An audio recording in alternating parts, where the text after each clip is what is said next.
So hello friends, आज का important topic है करेंसी एंड हमारी जो स्टॉक मार्केट होती है, जो हमारी निफ्टी होती है, वो कैसे बिहेव करती है with the respect of USD INR, यानी जो हमारी इंडियन की रुपी करेंसी है डॉलर के साथ में कैसे यहाँ पे इम्पैक्ट पड़ता है। आज मैं आपको बता चाहूँगा। ये वीडियो बहुत इंटरेस्टिंग है क्योंकि ये जो मार्केट को देखते हैं, जो मार्केट में ट्रेडिंग करते हैं या मार्केट में इन्वेस्टमेंट करते हैं, उनके लिए काफ़ी इंपॉर्टेंट चीज़ होती है क्योंकि यूएसडी आईएनआर हमारे मार्केट के पैसे के इनफ्लो आउटफ्लो को काफ़ी ज़्यादा इंपॉर्टेंट तरीके से प्ले करता है। ठीक है, तो अगर हम स्टार्ट करते हैं वीडियो, तो सबसे फर्स्ट ऑफ ऑल आपको पता होगा कि यूएसडीएनआर क्या चीज़ है। जो हमारी करेंसी है उनका उसका डॉलर के रुपी टर्म्स में क्या रेट होता है वो हमको पता चल जाता है। कि अगर मैं देखूँ तो राइट साइड का जो चार्ट है वो यूएसडी आईएनआर का है, जो लेफ्ट साइड का चार्ट है वो हमारी निफ्टी का चार्ट है, दोनों डेली टाइम फ्रेम का चार्ट है। सो अगर मैं देखूं अभी जो हमारी करेंसी का रेट चल रहा है वो चल रहा है 87.75 अप्रोक्सीमेटली, एंड निफ्टी चल रही है हमारी 24,550 के आसपास। देखो क्या होता है कि करेंसी अगर क्या होता है कि करेंसी अगर अपर डायरेक्शन में जा रही है मतलब करेंसी डेप्रिशिएट हो रही है। करेंसी ऊपर जा रही है मतलब करेंसी डेप्रिशिएट हो रही है। तो डेप्रिशिएट होती है तो क्या होता है कि फॉरेन आउटफ्लो होता है, काफ़ी ज़्यादा फॉरेक्स रिजर्व से पैसे हमारे निकलते हैं, क्योंकि जैसे जैसे यूएसडी एनआर बढ़ते जाएगी वैसे वैसे हमको इंपोर्ट्स में ज़्यादा पैसा लगेगा और ज़्यादा दिक्कत होगी फॉरेक्स रिजर्व में। फॉरेक्स रिजर्व हमारा कम होगा। बट उसको देखते हुए हमारे मार्केट में कैसे इम्पैक्ट पड़ता है, अगर आप देखोगे तो मार्केट में कुछ 2 4 5 पार्टिसिपेशन है जो काफ़ी बड़े होते हैं मार्केट में, जिसको हम FII कहते हैं, फॉरेन इंस्टीट्यूशनल इन्वेस्टर। जो हमारे होते हैं FPI, फॉरेन पोर्टफोलियो इन्वेस्टर, और FDI होते हैं, फॉरेन डायरेक्ट इन्वेस्टमेंट। और जो हमारे यहाँ की लोकल डोमेस्टिक रहती है वो DII होते हैं, डोमेस्टिक इंस्टीट्यूशनल इन्वेस्टर्स। और कुछ प्रॉप बुक्स वाले, कुछ खुद इंडिविजुअल, कुछ बड़े network, high network, HNI client जो बोलते हैं, वो सब रहते हैं मार्केट में। तो म्यूचुअल फंड वाले, पेंशन फंड वाले और इंश्योरेंस फंड वाले, तो ये सब मार्केट में ट्रेड करते हैं। बट ये तो क्या है, इंडियन रुपये पे ट्रेड करते हैं। बट इनका FII से क्या लेना देना है? बहुत बड़ा लेना देना है। कि आपको मैं चार्ट के द्वारा अगर समझाऊं तो अभी आप देखोगे तो रिसेंट में जब निफ्टी ने बॉटम बनाई थी लगभग, अगर आप देखोगे तो 3-4 मार्च 2025, और उसके बाद टैरिफ वाला एक लो बना था। तो 7 अप्रैल 2025, मतलब मार्च और अप्रैल के बीच में मार्केट ने बॉटम बनाई थी निफ्टी में। ठीक है, बॉटम बनाई थी निफ्टी में। बट अगर आप देखोगे तो निफ्टी कहाँ से गिरती हुई आ रही थी? निफ्टी आ रही थी 26/9/2024, मतलब लगभग सितंबर, या अगर हम बोले अक्टूबर के फर्स्ट मंथ से ही मार्केट वहां से गिरते आ रहा था। तो क्या करेंसी फर्क करती है? जी हाँ, बहुत बड़ा फर्क करता है करेंसी। अगर मैं आपको दिखाऊं, मैं यहाँ पे एक वर्टिकल लाइन ड्रॉ कर देता हूँ ताकि उससे आपको बहुत अच्छा समझ में आएगा। ठीक है, देखो मैंने वर्टिकल लाइन ड्रॉ की है। यहाँ पे मैं इसको थोड़ा सा डार्क कर देता हूँ तो आपको कंफ्यूजन नहीं होगा।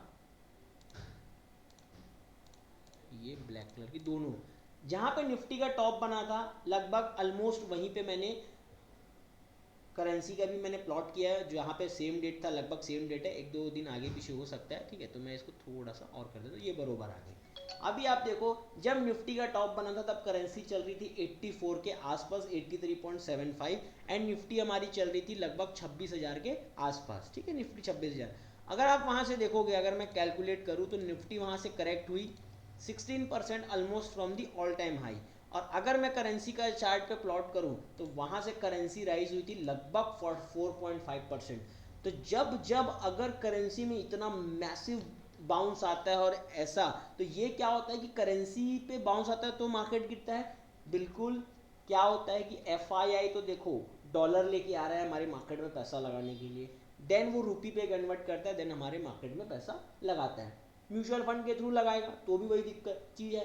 बट एक्चुअल में होता क्या है कि FII अगर करेंसी हमारी डेप्रिशिएट हो रही है तो फॉरेन में जो फॉरेन इन्वेस्टर्स है उनका पैसे का आउटफ्लो होता है। That's why this is impact on the Nifty and the market then stock market. अगर करेंसी में बहुत ज़्यादा मैसिव एक देखो क्या होता है कि हफ्ता 8 दिन की 10 दिन का जो राइज होता है ना, उसके बाद अगर रुक जाता है तो अलग बात है। बट एक क्या कंटिन्यू एक बुल रैली चल रही थी यूएसडीएनआर में, तो हमारा इंडियन मार्केट नहीं बढ़ सकता क्योंकि एक्चुअल में पैसे का फ्लो बहुत ज़्यादा 4.5% परसेंटेज वाइज बहुत कम लग रहा होगा, 4 रुपये बड़ा करेंसी। बट इसका मेजर इम्पैक्ट पड़ता है फॉरेक्स रिजर्व में बहुत ज़्यादा, क्योंकि पैसे का आउटफ्लो बहुत बड़ा होता है। क्योंकि हमारे मार्केट में रोज लाखों लाख करोड़ का ट्रांजेक्शन हो रहा है, यहाँ पे वॉल्यूम हो रहा है, तो इसके कारण यहाँ पे बहुत बड़ा इम्पैक्ट पड़ता है और उसके बाद अगर मैं आपको दिखाऊं, ये तो आपको होगी बॉटम की बात, ठीक है। अगर मैं दिखाऊं कि हमारी मार्केट कब बनी थी बॉटम, लगभग लगभग मार्च में और अप्रैल में, तो मैं मार्च के ही लेता हूँ, ये तो टैरिफ वाला था दिन। तो यहाँ पे मैंने एक वर्टिकल लाइन प्लॉट करनी है, ठीक है। इसी के दिन 4 मार्च के आसपास अगर मैं देखूँ,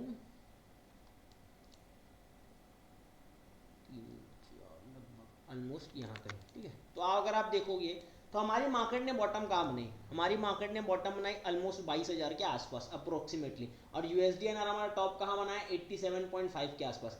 उसके बाद अगर आप देखोगे तो यूएसडी एनआर वहाँ से कम 3%, 4% अप्रोक्स गिरा है, और हमारी निफ्टी 16% नीचे से बढ़ी है। तो आपको कुछ कोरिलेशन समझ में आ रहा है? फिर से रिपीट करता हूँ, ठीक है, फिर से रिपीट करता हूँ। जब यहाँ से करेंसी ऑलमोस्ट 5% डेप्रिशिएट हुई थी, तो हमारी मार्केट 16% गिरी थी। बट जब अब करेंसी 4% एप्रिशिएट हुई थी, तो हमारी निफ्टी 16% बढ़ी थी।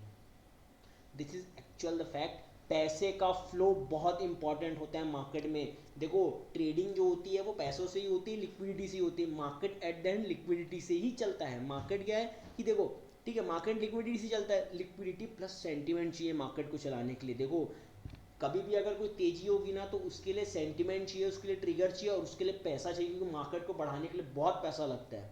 But on the other hand, market को गिराने के लिए ओनली फॉर द सेंटीमेंट होता है, पैसे की लगभग ज़रूरत नहीं पड़ती है। वो तो देखो एफएनओ का खेल अलग चीज़ है, बट वैसे भी एक्चुअली में सेंटीमेंट की ज़रूरत पड़ती है, क्योंकि आपको ऐसा लग रहा है कि कुछ चीज़ अभी हो रहा है, जैसे खराब हो रहा है कुछ चीज़, तो आपका सेल बटन ऑटोमेटिक दब जाता है। आप इमोशन में आके सेल कर देते हो कि भाई साहब अगर ये गिर गया तो मेरा लॉस हो जाएगा, मेरा नुकसान हो जाएगा। बट एक्चुअली में on the other hand, market को चलाने के लिए काफ़ी पैसा, लिक्विडिटी चाहिए रहता है और सेंटीमेंट चाहिए रहता है। तो अगर आप देखोगे तो एसडीएनआर 4% गिरा, और आप वहाँ से देखोगे 16%। तो जैसे ही ये गिरा, मतलब क्या हुआ, एफआईआई ने पैसा लेके आया, हमारा फॉरेक्स रिजर्व बढ़ा, हमारे पास डॉलर आया, और उसके बाद आप देखोगे तो पैसा लगा, तो मार्केट में यहाँ से राइज हुआ।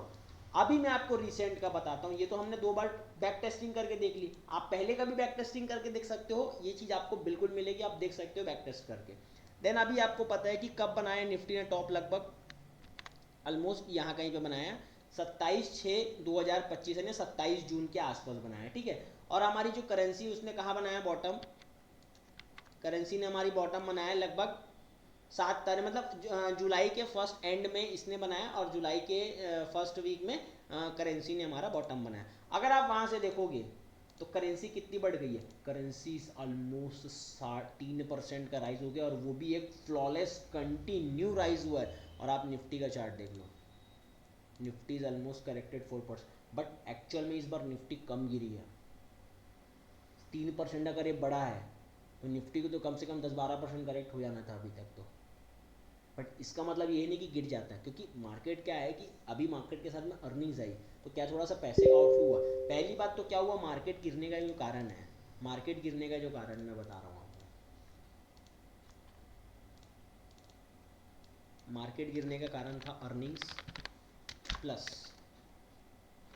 All time high resistance plus global